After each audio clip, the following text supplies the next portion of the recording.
Metal Gear Solid Peace Walker is the narrative follow-up to MGS3, seeing the continued story of legendary soldier Big Boss, a man whose actions ripple across the entirety of one of the most revered stories in the world of video games. As a consequence of originally releasing on the PlayStation Portable, Peace Walker has a difficult time gaining recognition as a mainline Metal Gear game despite containing plot events shaping such an influential character. Does Peace Walker deserve its conceived place as a side story, or does it pack enough of a punch to stand toe-to-toe with the numbered titles of the series? Due to its portable origins, Peace Walker is divided into bite-sized missions across a map consisting of tiny areas. Each mission takes only a handful of minutes to complete, which allows for the game's stealth scenarios to feel more focused than other entries in the series. It puts the player in a moment-to-moment and enemy-to-enemy mindset, whereas the larger Metal Gear Solid games would often feel overwhelming. Reduced map sizes and enemy numbers make for an easier-to-manage situation. The tightest controls in the series up to this point make a huge difference as well. Past MGS games would burden the player with obtuse button assignments and were generally clunky. Peace Walker, however, feels buttery smooth, with every action being simple to execute. The game never presents an incredible challenge, failure is a rarity, the game lacks checkpoints and instead starts the entire mission over again, but this point is largely inconsequential with missions so short in length and complexity. Even boss fights are uncharacteristically mundane, usually only consisting of a tank or an APC. Late game bosses involving mechs tend to provide a more involved experience, but every encounter can be solved by simply shooting the enemy with rockets. Creative boss fights are a key bullet point of the MGS experience, making this fact a major disappointment. Interestingly, once these bosses are defeated, they can be claimed and used in a base building side game. Regular enemies can also be recruited through a comedic Fulton system. Simply knock them out, tie a balloon to them, and immediately the enemy has switched sides.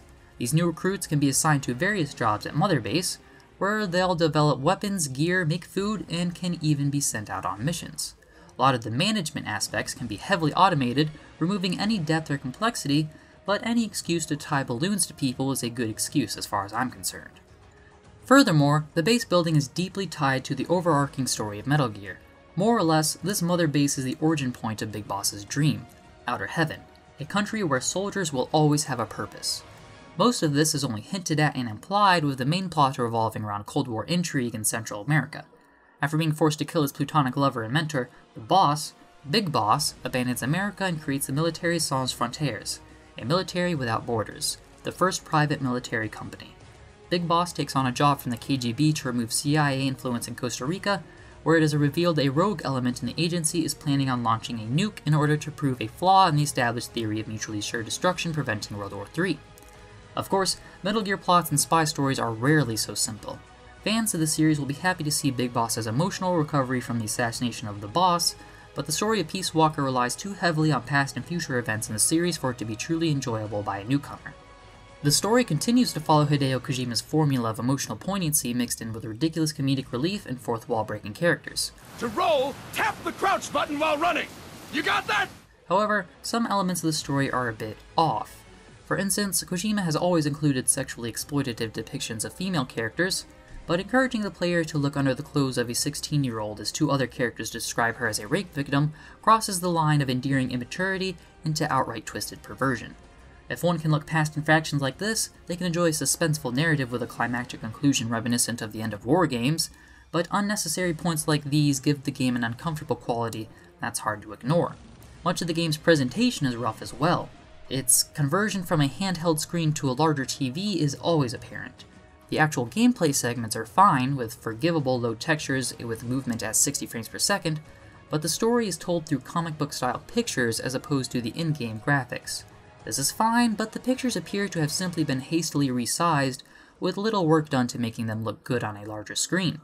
This causes the already messy art style to look even messier with rampant pixelization and blurriness. Metal Gear Solid Peace Walker is a rough gem. It's the most fun and best controlling entry in the series, but its unpolished presentation is certainly a problem. Its story will be a pleasure for fans of the series, but hardly anyone else. It's definitely a core piece in the pantheon of Metal Gear, and can sit confidently with its brethren on the consoles, but if it is to be considered among the numbered entries in the series, it is certainly not the brightest among them. Mr. Kojima?